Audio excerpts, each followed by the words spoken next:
Good morning, students. Today in this video we'll start a new chapter of your maths, that is fractions.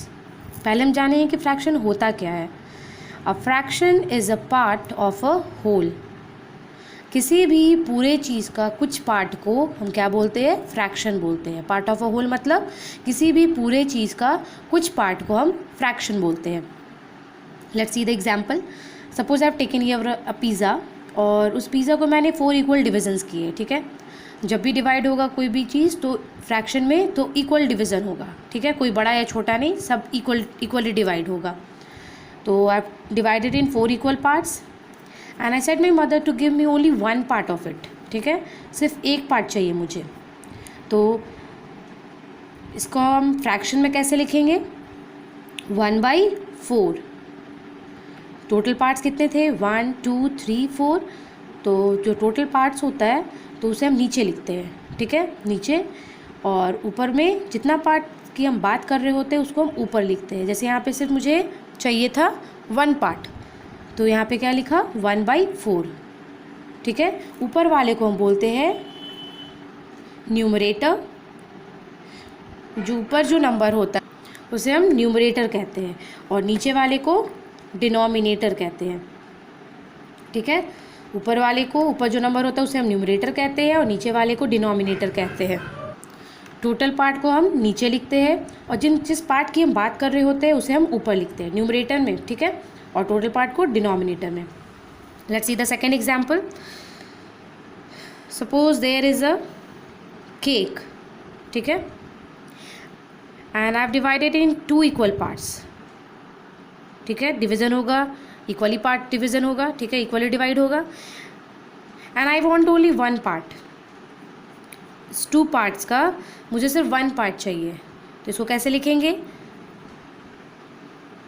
Total part को नीचे लिखते हैं. यहाँ पे 2 parts है तो इसे हम नीचे लिखेंगे और मुझे सिर्फ चाहिए 1 पार्ट. ठीक है, तो उसको कहाँ लिखेंगे? न्यूमरेटर में. डिनोमिनेटर में टोटल पार्ट्स को लिखते हैं और जिसकी बात कर रहे होते हैं उसे हम न्यूमरेटर में लिखते हैं. तो यहाँ पे टोटल पार्ट्स कितनी है? 2 है और कितनी पार्ट्स मुझे चाहिए? ओनली 1 पार्ट, तो इसे हम ऊपर लिखें. ठीक है, 1/4 को हम क्वार्टर कहते हैं. QUARTER. 1/4 को हम क्वार्टर कहते हैं और 1/2 को क्या बोलते हैं? हाफ. ठीक है, now the next example. There is a birthday cake and there are 8 members in your family. ठीक है, 8 मेम्बर्स है तो 8 इक्वल डिविजन्स करेंगे. ठीक है, 8 इक्वल डिविजन्स होगा. But you said your mother that I want 2 parts. ठीक है, टोटल 8 मेम्बर्स थे तो 8 इक्वल डिविजन्स किया मैंने, लेकिन आपको चाहिए 2 पार्ट्स चाहिए इसमें. 2 पार्ट्स, तो इसको हम फ्रैक्शन में कैसे लिखेंगे? टोटल 8 डिविजन्स हुए हैं तो इसे डिनोमिनेटर में लिखेंगे. और कितनी पार्ट्स चाहिए? 2 पार्ट्स चाहिए, तो 2 न्यूमरेटर में. जितना टोटल पार्ट्स होता है उसे हम डिनोमिनेटर में लिखते हैं और जितनी पार्ट्स की बात कर रहे होते हैं उसे हम न्यूमरेटर में लिखते हैं. ठीक है, 1/4 को हम क्वार्टर बोलते हैं, 1/2 को हम हाफ बोलते हैं, लेकिन 2/8 को क्या बोलेंगे? तो हम जानेंगे फ्रैक्शन को नेमिंग करना. Naming a fraction. यहाँ पे लिखा हुआ है 2/8. न्यूमरेटर में 2 है, डिनोमिनेटर में 8 है. जो न्यूमरेटर वाला पार्ट होता है, जो ऊपर वाला पार्ट है, उसे हम, यहाँ पे 2 है तो 2 ही लिखेंगे. ठीक है, लेकिन जो डिनोमिनेटर वाला पार्ट है, डिनोमिनेटर वाले पार्ट को हम ऑर्डिनल नंबर में लिखते हैं. ठीक है, तो 8 को ऑर्डिनल नंबर में क्या लिखते हैं? 8. ठीक है, जो न्यूमरेटर है उस यहाँ पे 2 है तो 2 ही लिखेंगे, लेकिन जो डिनोमिनेटर है उसको हम ऑर्डिनल नंबर में लिखते हैं. तो 8 का क्या हो जाएगा? 8th. और यहाँ पे s भी लगा देते हैं. ठीक है, suppose I am having a fraction 3/7. तो ये जो न्यूमरेटर है 3, उसे तो हम 3 ही लिखेंगे. ठीक है, लेकिन जो डिनोमिनेटर है 7 उसको हम लोग ऑर्डिनल नंबर में लिखते हैं. तो क्या हो जाएगा? 7 का 7th और उसके साथ एस लगा दे, तो क्या हो गया ये 3/7 को क्या लिखते हैं, इसका नाम क्या है 3/7, ठीक है। Now suppose that next example 5/9, ठीक है। जो न्यूमरेटर है 5 है यहाँ पे न्यूमरेटर, और डिनोमिनेटर में 9 है, ठीक है। तो न्यूमरेटर को हम लोग 5 है यहाँ पे तो 5 ही लिखेंगे, लेकिन डिनोमिनेटर में यहाँ पे देखिए 9th है, 9 है, 9 का क्या हो जाएगा 9th, ठीक है। ऑर्डिनल नंबर लिखे और उसमें एस लगा देते हैं। Let's see the next example. Suppose I am taking fraction 9/11, ठीक है। न्यूमरेटर को क्या लिखेंगे 9 है यहाँ पे, तो न्यूमरेटर को 9 ही लिखेंगे, एंड डिनोमिनेटर को ऑर्डिनल नंबर, तो 11 का ऑर्डिनल नंबर क्या होता है 11th, उसमें हम क्या लगाएंगे एस लगा देंगे, ठीक है। Let's see the next example. Suppose it is given 5/12, ठीक है।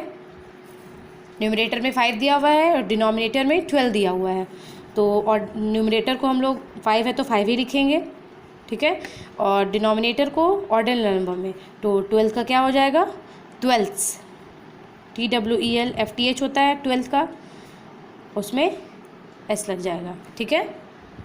This was all about naming a fraction. अगर अब दिया हुआ है, नेम दिया हुआ है, we have to write it in fraction, ठीक है। राइट द फ्रैक्शन लिखना है, राइट द फ्रैक्शन।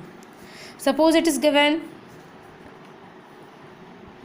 7/18, तो इसे हमें फ्रैक्शन में लिखना है, तो 7 ये न्यूमरेटर में जाएगा, ठीक है, और 18 कहाँ जाएगा डिनोमिनेटर में, तो इतना कितना बन जाएगा 7/18। नेक्स्ट एग्जाम्पल दिया हुआ है 1/10, जब यहाँ पे 1 रहेगा मतलब यहाँ पे एस नहीं लगेगा, ठीक है, तो 1/10, तो न्यूमरेटर में क्या हो जाएगा 1 और डिनोमिनेटर में 10। नेक्स्ट एग्जाम्पल सपोज दिया हुआ है 1700s, ठीक है, 1700s, तो न्यूमरेटर में क्या होगा 17 होगा और डिनोमिनेटर में 100s है, मतलब डिनोमिनेटर में 100। Now we'll learn shading and unshading fraction. Shading and unshading fraction. Suppose there is a figure, rectangular figure है, ठीक है, उसमें 6 इक्वल डिविजन्स किए हुए हैं, ठीक है, 6 इक्वल डिविजन्स है, और शेड किया हुआ पार्ट है 2 पार्ट्स, ठीक है। We have to write the shaded fraction and unshaded fraction also, ठीक है। There is a rectangular figure और इक्वल डिविजन्स कितने हैं 6 इक्वल डिविजन्स है, और 2 पार्ट्स जो है वो शेडेड है, तो हमें शेडेड फ्रैक्शन का भी फ्रैक्शन लिखना है और शेडेड पोर्शन का ही फ्रैक्शन लिखना है और अनशेडेड पोर्शन का ही फ्रैक्शन लिखना है, ठीक है। तो शेडेड फ्रैक्शन कितने हैं, तो फ्रैक्शन लिखना है मतलब न्यूमरेटर भी होगा डिनोमिनेटर भी होगा, तो जो टोटल पार्ट्स होता है उसे हम डिनोमिनेटर में लिखते हैं, ये पहले हम लोग पढ़ चुके हैं अभी। तो टोटल पार्ट्स कितने हैं 1 2 3 4 5 6, तो डिनोमिनेटर में टोटल पार्ट्स को लिखेंगे, ठीक है। मुझे यहाँ पे शेडेड फ्रैक्शन निकालना है, कितना शेड किया हुआ जिसकी हम बात कर उसे हम न्यूमरेटर में लिखते हैं, तो यहाँ पे शेडेड पोर्शन कितना है 2, तो यहाँ न्यूमरेटर में क्या लिख देंगे 2, तो शेडेड फ्रैक्शन कितना हो जाएगा 2/6।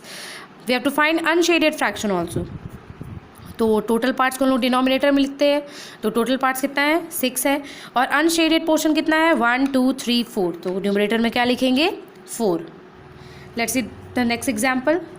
Suppose there is a triangle,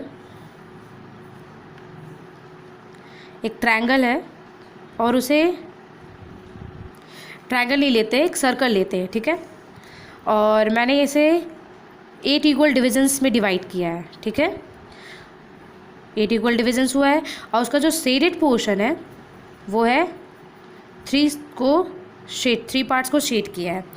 अब मुझे यहाँ पे लिखना है शेडेड फ्रैक्शन भी और अनशेडेड फ्रैक्शन भी, तो शेडेड फ्रैक्शन कितना हो जाएगा, यहाँ पे टोटल डिविजन डिनोमिनेटर में टोटल पार्ट्स को लिखते हैं तो टोटल पार्ट्स कितना है 1 2 3 4 5 6 7 8।